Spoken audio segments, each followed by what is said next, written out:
So Aaron Holder and I are here inside Tapped in Moscow. The police just walked a friend of ours out of here, so we're going to tell you guys a bit about it. Okay, so I called Marcus, his phone was off. We were walking to the police station to see if maybe he was there. He's in there. They whistled and found us. What's that? Are you on Facebook Live? Alright dudes, ho ho ho and Merry Christmas. Alright, so this video is not so much about these mandates in Moscow. It is, but not so much. It's not so much about the Moscow police. It is, but not so much. It is about spying, about reporting on your neighbor. That's what happened. Literally Chinese communist style social media tracking. Like those stickers that are making the rounds, right? Like, welcome to Soviet Moscow. Enforced because we care. Oh, so Marcus posted on Facebook like a week ago that he was sick, that he thought he had COVID. Okay? And he's feeling better now. It was a week, right? And, okay, the best thing about this is somebody recognized him, realized he had posted this on social media, and called in the police. Because all of a sudden there were 4 cops with masks on talking to the manager of the restaurant. 4 cops in a restaurant that, mind you, this is not a dive. This is not a place where you would expect to find a bunch of people, beating each other up after getting a bunch of drinks. This is on the main street of the city, one of the nicest restaurants that are still open. And you got 4 cops that are standing by the bar, with, all masked up. Yep. And so here's the deal. There was an event that was interesting, and I want to report it to you guys. I'm going to report people. This is how we do things report now. people. Oh, man. All right, so someone actually who was seated near us did come up to Marcus and say, hey, you're Marcus Pittman, right? By name. I've seen some of your stuff on social media. I go to Christ Church, so he mentioned the name of our church. He was the only person seated at a table that I saw who was wearing a mask.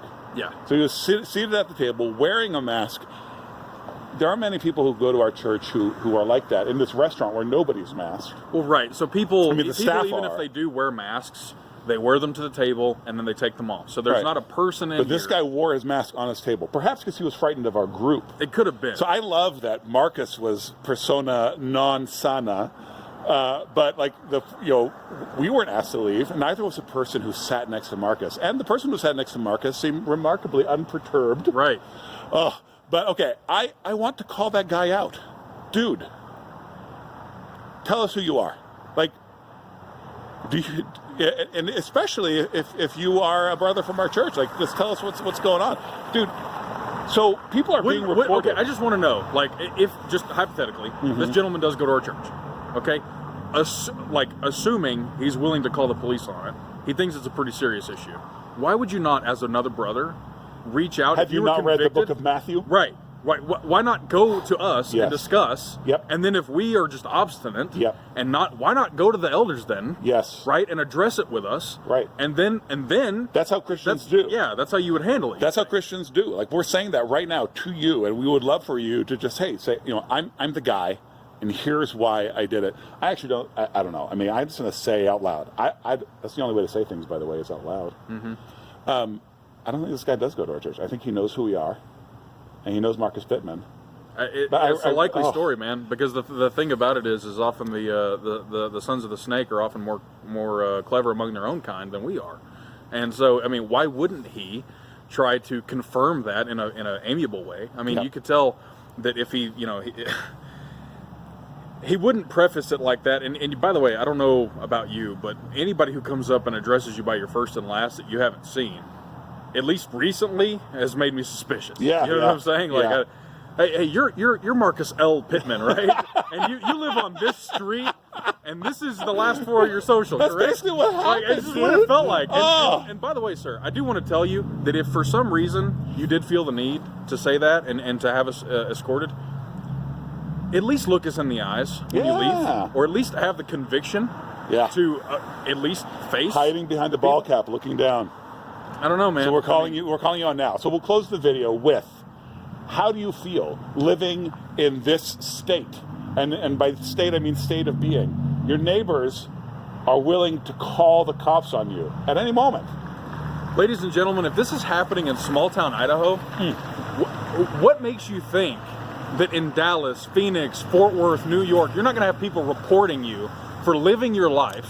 So right? speak out. It's like start saying You things. have to object. Yeah. It's no longer a point where you can go along to get along. Even if you think that there's some amount of conviction in the principle of masking, even if you happen to hold that conviction, it's at a point where you need to say, okay, that's fine, but I'm not going to sit here like they did in Australia and watch 3 cops come and grab a girl and force a mask on her. Okay, that's like what 1 or 2 steps removed from what just happened. And we were just, we're just a couple of schmucks making a video. We were just talking about, like, it's not about how effective is the thing I'm going to do. How effective is that going to be? Everybody needs to stand up and say something. We all need to shake this off. We all need to object. We all need to get busy getting in a bit of trouble. Amen. And it's getting easier and easier all the time. It's continuing. We said it would end. It's not going to end. Dude, you want to hear my conspiracy theory? Go for it. We walked back by the restaurant to get to the car. That dude was still at that table with 3 other place settings. He'd been there for like an hour at that point, waiting on people. This is my conspiracy theory. Maybe he's there, planted, hunting out outrageous violators. What do you think of that? I mean, look, it's conspiracy. The thing is,